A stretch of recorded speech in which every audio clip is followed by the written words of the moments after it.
Audio Jungle. Assalamualaikum warahmatullahi wabarakatuh. Perkenalkan, nama saya Anissa Fitri, nomor NPM 19150007. Saya dari Prodi Vokasional Informatika. Saya akan menjawab 5 soal ujian tengah semester mata kuliah Sistem Pendukung Keputusan.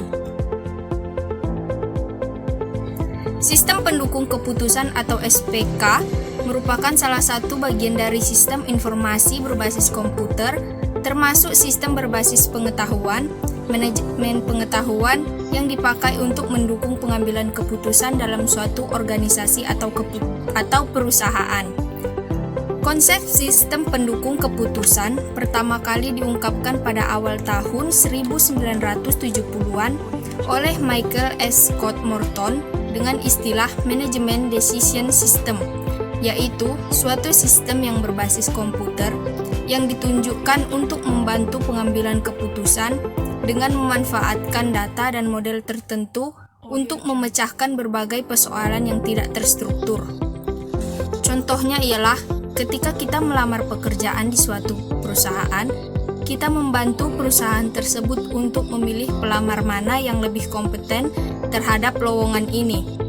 Bantuan yang kita berikan sebagai petunjang keputusan adalah bagaimana kita menyelesaikan tes-tes yang diselenggarakan dengan baik.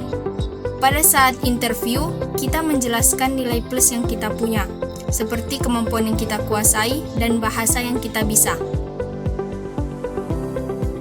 Berikut adalah kerangka kerja pendukung keputusan.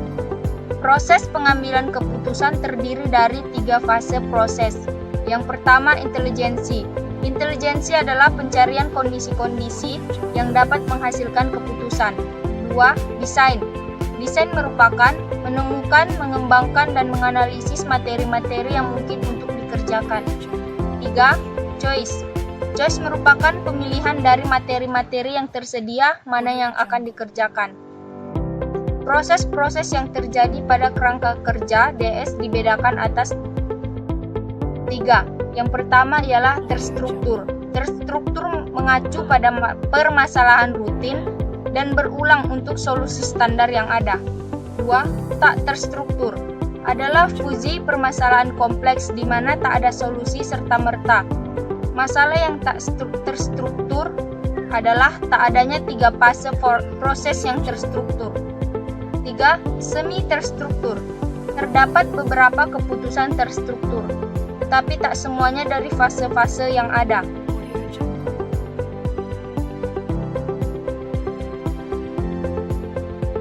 Komponen decision support system terbagi menjadi 3.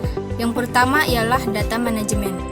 Data manajemen termasuk database yang mengandung data yang relevan untuk berbagai situasi dan diatur oleh software yang disebut Database Management System atau DBMS. Yang kedua ialah model manajemen, melibatkan model finansial, statistical, manajemen sains, atau berbagai model kuantitatif lainnya, sehingga dapat memberikan ke sistem suatu kemampuan analitis dan manajemen software yang diperlukan. 3. Communication atau dialog subsistem.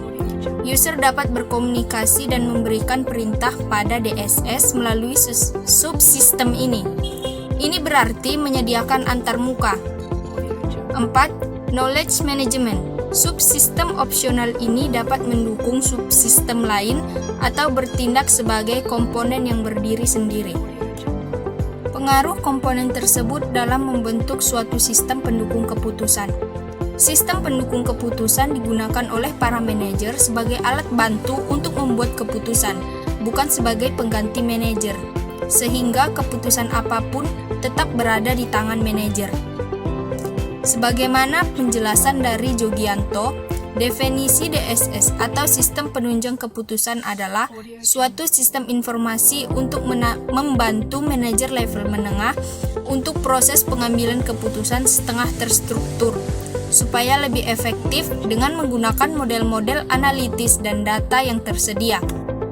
Kata-kata membantu di sini dapat dijabarkan menjadi keterbantuan manajer dalam mengumpulkan data, menganalisis data, kebiasaan, kejadian, serta rekap kegiatan perusahaan pada masa lampau.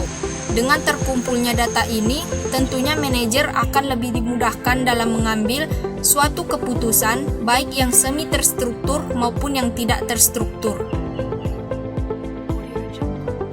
Data internal adalah data yang sumbernya berasal, terutama dari sistem pemrosesan transaksi dari dalam organisasi.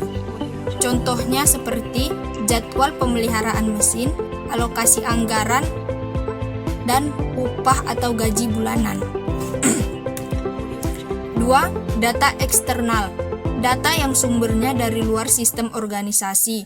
Contohnya ialah seperti data industri, data riset pemasaran, data sensus, data tenaga kerja regional, dan lainnya. Ketiga, data privat. Data privat meliputi petunjuk-petunjuk yang digunakan oleh pengambil keputusan khusus dan penilaian terhadap data atau situasi spesifik. Contohnya seperti pendapat dari user berupa variabel yang diperlukan. Saya akan menjelaskan isi dari makalah kelompok 1 secara singkat dan jelas. Makalah kelompok 1 berjudul Sistem dan Keputusan. Sistem merupakan sekumpulan elemen, himpunan dari suatu unsur, komponen fungsional yang saling berhubungan dan berinteraksi satu sama lain untuk mencapai tujuan yang diharapkan. Sistem pendukung keputusan adalah bagian dari sistem informasi berbasis komputer, termasuk sistem berbasis pengetahuan manajemen, pengetahuan yang dipakai untuk mendukung pengambilan keputusan dalam suatu organisasi atau perusahaan. A. Struktur sistem. Dalam sistem operasi juga membutuhkan beragam struktur pembentuknya sehingga dapat menghasilkan sistem operasi yang handal.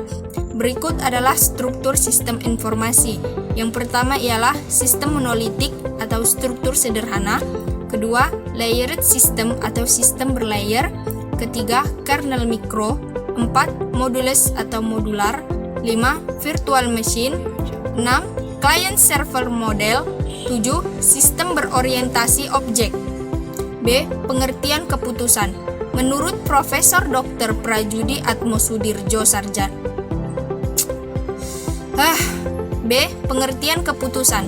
Menurut Profesor Dr. Prajudi Atmosudirjo SH, menyatakan bahwa keputusan ialah suatu pengakhiran dari proses pemikiran tentang suatu masalah atau problema untuk menjawab suatu pertanyaan apa yang harus diperbuat guna untuk mengatasi masalah tersebut dengan menjatuhkan sebuah pilihan pada suatu alternatif. C. Macam-macam keputusan. Keputusan dibagi menjadi 3 tipe. Yang pertama ialah keputusan terstruktur atau struktur decision. Adalah keputusan yang berulang-ulang dan rutin sehingga dapat diprogram. Keputusan terstruktur terjadi dan dapat dilakukan terutama pada manajemen tingkat bawah. 2. Keputusan setengah terstruktur atau semi-struktur decision adalah keputusan yang sebagian dapat diprogram, sebagian berulang-ulang dan rutin, dan sebagian tidak terstruktur.